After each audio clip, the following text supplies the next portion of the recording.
जय श्री कृष्णा। राधे राधे। आज मैं आपको सुना रही हूँ एकादशी व्रत में सुनी जाने वाली कहानी। एकादशी व्रत को करने से न सिर्फ हमें पापों से मुक्ति और मोक्ष की प्राप्ति होती है, बल्कि जीवन से जुड़े तमाम प्रकार के कष्टों से छुटकारा मिलता है। जेठ मास के कृष्ण पक्ष में पड़ने वाली इस एकादशी से सभी प्रकार के कष्टों से मुक्ति और सुख सौभाग्य की प्राप्ति होती है। भगवान विष्णु के आशीर्वाद से व्रत करने वाले साधक का पारिवारिक जीवन सुख में बीतता है। इस दिन व्रत रखने से अपार धन की प्राप्ति भी होती है। इस एकादशी को करने से धन की देवी लक्ष्मी प्रसन्न रहती है और साधक को अपार धन से संपन्न बनाती है। एकादशी का व्रत रखकर भगवान श्री हरि विष्णु की पूजा करने का विधान है। इस एकादशी को अपरा एकादशी के नाम से जाना जाता है। अपरा एकादशी का एक अर्थ यह भी है कि इस एकादशी का पुण्य अपार है। इस एकादशी का व्रत करने से लोग पापों से मुक्त होकर भव सागर से तर जाते हैं। पुराणों में एकादशी के व्रत के बारे में बताया गया है कि व्यक्ति को दशमी के दिन शाम से सूर्यास्त के बाद भोजन नहीं करना चाहिए और रात में भगवान श्री हरि विष्णु का ध्यान करते हुए सोएं और सुबह एकादशी के दिन जल्दी उठें। स्नान करके भगवान विष्णु की पूजा करें, कृष्ण भगवान की पूजा करें और पूजा में तुलसी दल, श्रीखंड, चंदन, गंगा जल व फलों का प्रसाद भगवान श्री हरि विष्णु को अर्पित करना चाहिए। व्रत रखने वाले को पूरे दिन पर निंदा, झूठ, छल कपट से बचना चाहिए। एकादशी के दिन अगर हम व्रत ना भी रखें तो भी हमें इस दिन चावल नहीं खाने चाहिए। एकादशी के दिन तुलसी में जल भी ना सींचे। कहा जाता है कि इस दिन तुलसी भी भगवान श्री हरि विष्णु की पूजा में लीन होती है। इसीलिए एकादशी के दिन शाम को एक घी का दीपक जला सकते हैं।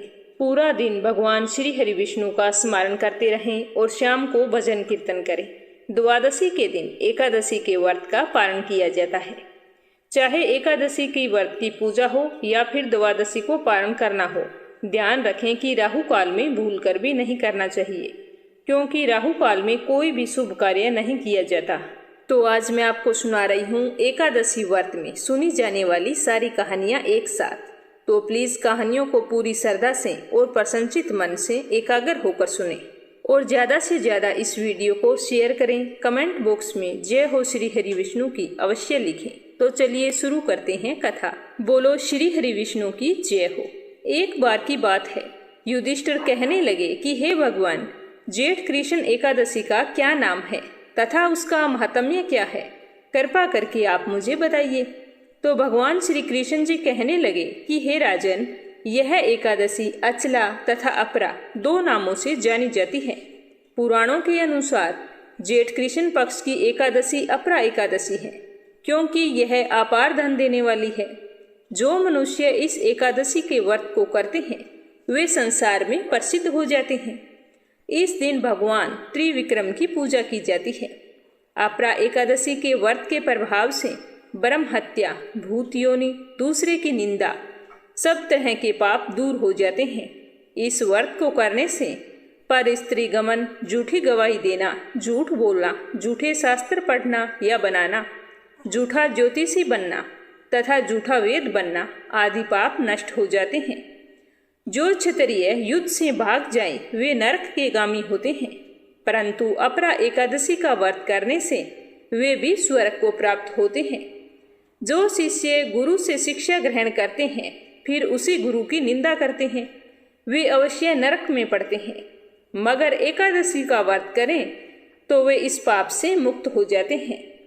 जो फल तीनों पुष्कर में कार्तिक पूर्णिमा को स्नान करने से या गंगा तट पर पितरों को पिंडदान करने से प्राप्त होता है, वही अपरा एकादशी का व्रत करने से प्राप्त होता है।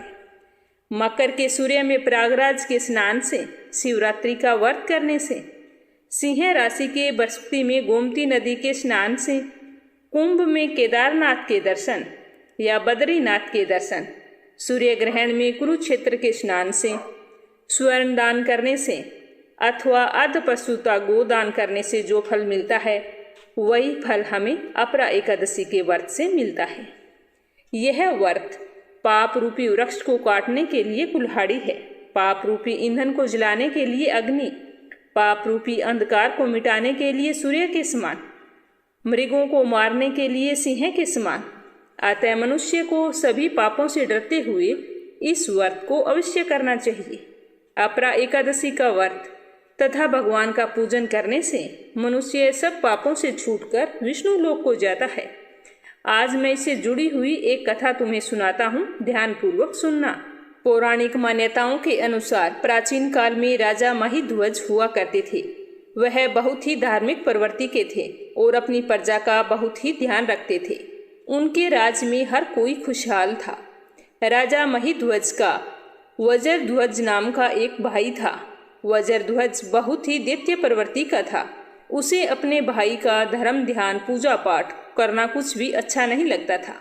वह धर्म के कामों में बिल्कुल भी विश्वास नहीं रखता था, हमेशा अधर्मी कृत्य में लीन रहता था।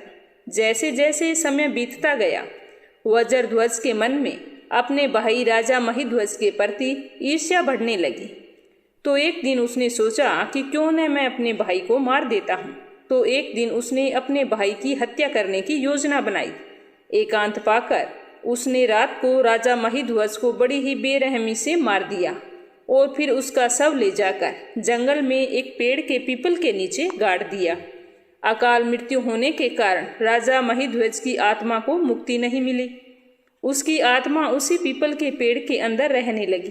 प्रेत आत्मा होने से वह राजा आने जाने वाले राहगीरों को परेशान करने लगा।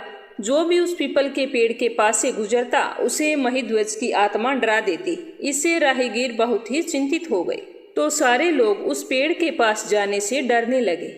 ऐसा करते करते कई महीनों बीत गए। एक दिन एक महान तपस्वी उस रास्ते से गुजरे। जब ऋषि पीपल के पेड़ के पास पहुंचे तो राजा महिध्वज की आत्मा ने उन्हें भी डराने धमकाने की कोशिश की, लेकिन ऋषि तो वहीं पर ठहर गए। वे आत्मा से डरे नहीं, बल्कि पलट कर जवाब दिया। ऋषि को पता चल गया कि यह आत्मा महिध्वज की है। उन्होंने आत्मा से कहा कि हे राजन, आप इतने समझदार और धार्मिक प्रवृत्ति के व्यक्ति होकर भी दैत्यों जैसी तुच्छ हरकतें क्यों कर रहे हो? तब महिध्वज की आत्मा ने जवाब दिया कि हे ऋषिवर, मुझे क्षमा करो। मरणोपरांत मेरी आत्मा इस पेड़ में बंद कर रह गई है। प्रेत आत्मा होने के कारण मैं राहगीरों को परेशान करना मेरी मजबूरी बन गई है। अब मैं इस बंधन से मुक्त होना चाहता हूँ। अगर आप मेरी मुक्ति का कोई उपाय जानते हो तो कृपा करके आप मुझे बताओ। तो ऋषि ने उस आत्मा की सारी बात ध्यानपूर्वक सुनी। इसके बाद में कहा कि मैं तुम्हें सीधे मुक्ति तो नहीं दिला सकता, लेकिन उसके लिए ईश्वर की आराधना जरूर कर सकता हूँ। ऋषि ने राजा महिध्वज की आत्मा को मुक्ति दिलाने के लिए अपरा एकादशी का व्रत रखा और भगवान विष्णु की पूजा अर्चना की और फिर व्रत का पुण्य फल महिध्वज राजा को दे दिया। तो इस व्रत के फलस्वरूप राजा महिध्वज की आत्मा पीपल के पेड़ से मुक्त हो गई और स्वर्ग लोक को चली गई। तो इस तरह दयालु ऋषि ने राजा की प्रेत योनि से मुक्ति के लिए स्वयं ही अपरा एकादशी का व्रत किया, उसे अगति से छुटकारा दिलाया। इसके पुण्य के प्रभाव से राजा को प्रेत योनि से मुक्ति मिली। तो उसने ऋषि का बहुत ही धन्यवाद दिया और दिव्य देह धारण करके पुष्प विमान में बैठकर वैकुंठ को चला गया। इसके बाद श्री कृष्ण भगवान कहते हैं कि हे राजन, यह अपरा एकादशी की कथा मैंने लोकहित के लिए कही है। इसे पढ़ने अथवा सुनने वाला और व्रत करने वाला मनुष्य सभी पापों से मुक्त हो